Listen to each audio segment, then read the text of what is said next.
তাওহিদ হৃদয়ের ইনিংসের ১১৪তম বল করছেন মোহাম্মদ শামি, নন স্ট্রাইকে ছিলেন তাসকিন আহমেদ। মাঠে গ্যালারি থেকেই দর্শকদের চিৎকার, হৃদয় হৃদয় বলেই। আবার একদল বলছে এই বলেই আউট।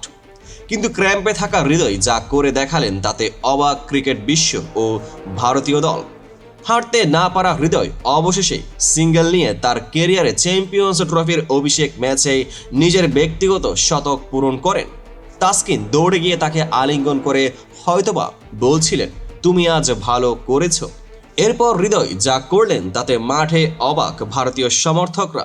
হাত তুলে মোনাজাতেই যেন সৃষ্টিকর্তাকে স্মরণ করে তার এই অবিশ্বাস্য ইনিংসের জন্যই শুকরিয়া আদায় করেছেন।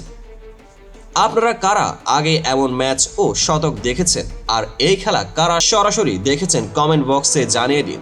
হৃদয়ের এই শতক আপনাদের কেমন লেগেছে অবশ্যই মন্তব্যে জানাতে ভুলবেন না। ভিডিওটি ভালো লাগলে লাইক, কমেন্টস এবং শেয়ার করুন, পেজটিকে ফলো করুন। দেখা হবে পরবর্তী আপডেটেড ভিডিওতে।